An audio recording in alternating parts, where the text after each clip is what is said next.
हरे कृष्णा। राधे राधे दोस्तों, कैसे हैं आप सभी लोग। आशा करती हूँ कि आप सारे फ्रेंड्स बहुत ही ज़्यादा अच्छे होंगे। मैं भी बिल्कुल ठीक हूँ और आप सभी मित्रों का मेरे चैनल इंडियन ब्लॉग विद शिखा में बहुत बहुत स्वागत है। सो फ्रेंड्स, सबसे पहले आप सभी मित्रों को अजय एकादशी की ढेर सारी शुभकामनाएं। और आज मैं आप सभी लोग के साथ शेयर करने जा रही हूँ अपनी एकादशी की पूजा। भाद्रपद कृष्ण पक्ष में पड़ने वाली एकादशी को हम अजय एकादशी के नाम से जानते हैं। और बस आज अजय एकादशी है, आज 10 तारीख है और मेरी सुबह की पूजा यहाँ पर प्रारंभ हो रही है। तो चलिए, अपनी पूजा की तैयारी भी मैं कर रही हूँ, साथ में आपको अपनी पूजा के दर्शन भी कराऊंगी और जानते हैं अजय एकादशी के महत्व के बारे में। तो सबसे पहले मैंने देखिए यहीं पर चौकी लगा ली है, क्योंकि हमने जो है यहाँ पे जन्माष्टमी की पूजा की थी और ये चौकी मेरी छठी तक इसी तरह से रहेगी। तो बस मैंने यहीं पर एकादशी की भी पूजा कर ली है और वही मैं आप लोगों के साथ शेयर भी कर रही हूँ। तो बस यहाँ पर देखिए मैंने आसन बिछा लिया है, आचमनी कर ली है। पूजा की भी देखिए मैंने समस्त तैयारियां कर ली हैं, दीपक मैंने तैयार कर लिया है। तो आचमनी करने के जो है पश्चात हम जो है पवित्रीकरण करते हैं। इसके पश्चात माता पृथ्वी को ध्यान में करते हुए हम दीपक प्रज्वलित करेंगे। सर्वप्रथम हमें धूप दीप की पूजा करनी चाहिए, यही हमारी पूजा के साक्षी होते हैं। तो बस इनकी पूजा करने के पश्चात हम जो है श्री गणेश जी का स्नान कराएंगे, उनका श्रृंगार करेंगे। सर्वप्रथम गणेश जी की पूजा होती है। तो बस यहाँ पर देखिए हमने धूप दीप की पूजा कर ली है। समस्त पूजाएं मैं आप सभी लोग के साथ शेयर करती रहती हूँ। अगर आप हमारे चैनल पर नए हैं तो मेरे चैनल को सब्सक्राइब जरूर से कीजिएगा, आपको बहुत अच्छी अच्छी पूजा देखने को मिलेगी। और बस इसके बाद हम करेंगे छठी की पूजा, वो भी मैं आप लोगों के साथ शेयर करूंगी। तो देखिए यहाँ पर हमने धूप दीप की पूजा कर ली है और अब हम जो है अपने गणेश जी का स्नान कराएंगे, इनका श्रृंगार करेंगे, इनकी पूजा करेंगे सर्वप्रथम।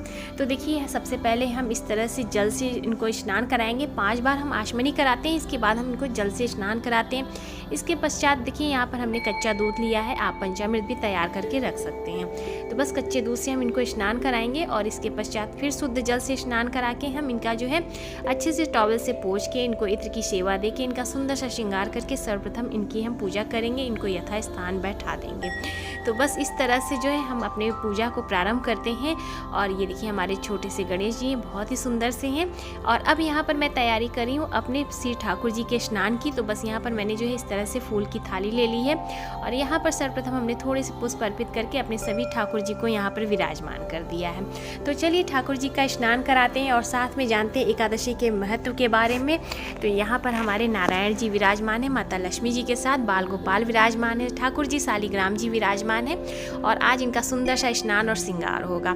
तो भाद्रपद कृष्ण पक्ष में पड़ने वाली एकादशी को हम अजय एकादशी के नाम से जानते हैं। अजय एकादशी का अजय का अर्थ होता है जिसका जन्म ना हुआ हो। तो अजय एकादशी का विशेष महत्व रखा जाता है।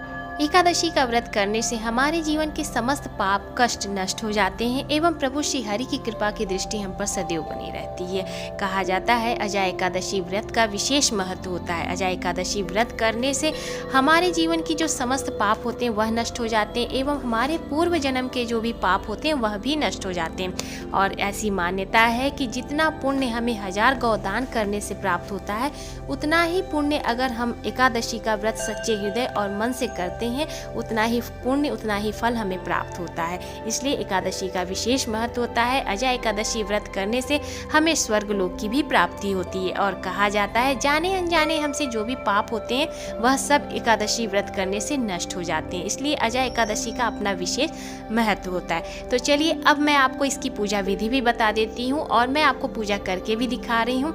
तो अजय एकादशी के दिन आपको करना क्या है कि सबसे पहले इसकी जो तिथि होती है 10वीं तिथि से प्रारंभ हो जाती है। कुछ नियम होते हैं, तो सबसे पहले हमें 10वीं तिथि से ही अपने नियम को अपना लेना चाहिए। एक समय भोजन करना चाहिए एवं हो सके तो भूमि शयन करें, ब्रह्मचर्य का पालन करें एवं इसके बाद पश्चात आपको एकादशी के दिन जो है शुभ यानी कि सुबह सुबह एकदम ब्रह्म मुहूर्त में उठ जाना चाहिए। घर की साफ सफाई कर लें, स्नान आदि करने के पश्चात भगवान सूर्य को अर्घ्य दें, माता तुलसी के पास आप दीपक प्रज्वलित करें, पूजा करें उनकी। इसके पश्चात मंदिर में आए और अब जो है आपको जो है सबसे पहले दीपक प्रज्वलित करना चाहिए मंदिर में। इसके पश्चात संकल्प लें और प्रभु श्री गणेश जी की पूजा अर्चना करने के पश्चात अपने ठाकुर जी का सुंदर अभिषेक करें। इस तरह से स्नान कराएं, सुंदर पीले वस्त्र प्रभु को धारण कराएं, भोग लगाएं, दीप जलाएं। इस तरह से दान पुण्य की चीज़ें निकाल के रख लें और इस तरह से आपको प्रभु की पूजा अर्चना करनी चाहिए। आज के दिन आप विष्णु सहस्त्र नाम का पाठ कर सकते हैं। प्रभु की कृपा से आप प्रभु का नाम जप भी कर सकते हैं। इस तरह से आप अपनी पूरी दिनचर्या एकादशी के दिन रख सकते हैं। फलाहार में आप जो है आज के दिन बादाम और छुआरे का फलाहार भी ले सकते हैं। ऐसी कथा भी है, कथा में भी दिया गया है। अगर आप कथा सुनेंगे तो आपको विशेष इसके महत्व के बारे में पता चलेगा। तो कथा भी आप श्रवण कर सकते हैं। एकादशी महात्म्य में रखा करें। एकादशी का महात्म्य में सभी एकादशियों की कथाएं दी गई हैं, उसे आप जरूर से श्रवण करें, सुन सकते हैं, कह सकते हैं। इस तरह से आपको पूरे दिन एकादशी की पूजा अर्चना करनी चाहिए, व्रत रखना चाहिए। फलाहार में यदि आप चाहें तो सेंधा नमक भी ले सकते हैं, बिना नमक के भी आप व्रत कर सकते हैं। फलाहार जैसी आपकी जो है शक्ति हो, सामर्थ्य हो, आप उसी हिसाब से व्रत किया करें। तो बस इस तरह से देखिए हमने जो है प्रभु ठाकुर जी का सुंदर अभिषेक किया और इसके दर्शन कराए।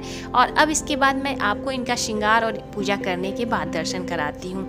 तो बस यहाँ पर अब मैं आपको अपने मंदिर के दर्शन कराती हूँ। हमारी पूजा हो गई, एकादशी के महत्व के भी बारे में मैंने आपको बता दिया है। तो बस प्रभु का हमने श्रृंगार किया, इसके बाद हमने अपनी पूजा की है। और पूजा करने के बाद अब मैं आपको अपनी पूजा की चौकी के दर्शन कराती हूँ।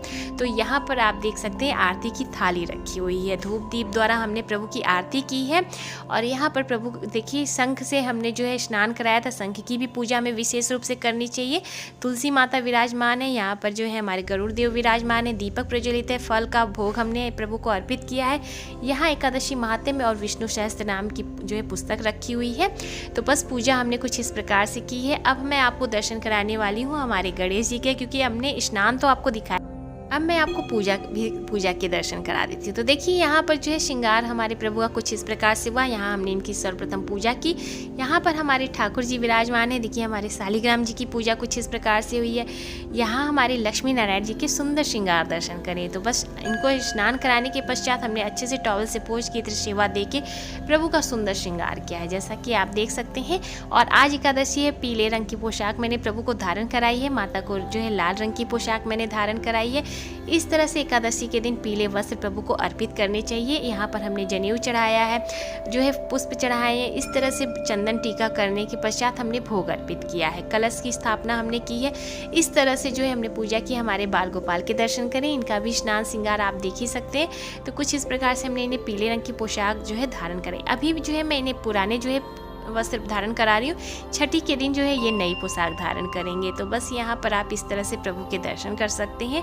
यहाँ हमारी लाडो रानी विराजमान है। अब मैं अपने ठाकुर जी के भी दर्शन आपको करा देती हूँ। यहाँ हमारी अभी ये झांकी जो है जन्माष्टमी की ही लगी हुई है। तो बस यहाँ पर हमारे प्रभु के श्री चरण के दर्शन करें। यहाँ हमारे ठाकुर जी और हमारी ठाकुरानी जी विराजमान है। और जैसा कि आप दर्शन कर सकते हैं, बहुत ही सुंदर प्रभु ने अपना श्रृंगार करवाया था जन्माष्टमी पे। और बस इसी तरह से प्रभु की कृपा बनी रही। तो बस इनका इसी तरह से सुंदर सुंदर सा श्रृंगार होता रहेगा, आप सभी को दर्शन मिलते रहेंगे। तो मंदिर कुछ इस प्रकार से जैसा कि आप देख ही सकते हैं, लग रहा है बहुत ही सुंदर लग रहा है। पूजा हो जाने के पश्चात बहुत ही अच्छा लगता है। और यहाँ पर मैं दिखा दूँ आपको, तो यहाँ हमने जो है कलश की स्थापना की है। इस तरह से हम कलश रखते हैं। आप यहाँ पर दीप कलश भी रख सकते हैं, नारियल कलश भी आप इस तरह से बैठा सकते हैं। मैं केवल एकादशी के दिन इस तरह से कलश की स्थापना करती हूँ, फूल डालती हूँ और तुलसी का पत्र है, तिल है, इस तरह से मैं कलश की स्थापना करती हूँ। यहाँ हमारे देखिए जो है बाल गोपाल जो है गौ माता के साथ विराजमान है। तो इस तरह से हमने जो है एकादशी की पूजा अपनी जो है मंदिर में की है। और उम्मीद करती हूँ कि आप सभी लोगों को मेरी आज की एकादशी की पूजा, आज एकादशी की पूजा पसंद आई होगी। तो प्लीज़ वीडियो को लाइक कीजिएगा, ज़्यादा से ज़्यादा शेयर कीजिएगा। और चैनल पर मेरे पहली बार आए हैं तो मेरे चैनल को भी सब्सक्राइब कीजिएगा, इंस्टाग्राम पे फॉलो करिएगा। और आप सभी लोगों को एकादशी की पूजा कैसी लगी कमेंट सेक्शन में ज़रूर से बताइएगा। और यहाँ पर आप कुछ इस तरह से दर्शन कर सकते हैं। इसके बाद मैं आप लोगों के साथ छठी भी शेयर करूँगी कि हमने जो है, और यहाँ पर मैं आपको दिखा दूँ भी डेकोरेशन जो है हमारी जन्माष्टमी वाली, अभी सारे बैलून इसी तरह से फूले हुए हैं। तो अच्छा लग रहा है, इसलिए हमने अभी हटाई नहीं है। और वैसे भी मैं छठी तक जो है अपनी झांकी इस तरह से रखती हूँ। छठी के बाद जब हमारी छठी हो जाएगी तब हम यहाँ से चौकी हटाएंगे। तो बस इस तरह से हमारी पूजा हुई है। सो उम्मीद करती हूँ वीडियो पसंद आई है। तो प्लीज़ वीडियो को लाइक कीजिएगा, ज़्यादा से ज़्यादा शेयर कीजिएगा। चैनल पर मेरे पहली बार आए हैं तो मेरे चैनल को भी सब्सक्राइब कीजिएगा, इंस्टाग्राम पे फॉलो करिएगा। मैं मिलूंगी आप सभी मित्रों को अच्छे से नए से वीडियो के साथ। तब तक के लिए हरे कृष्णा, राधे राधे, जय श्री राधे।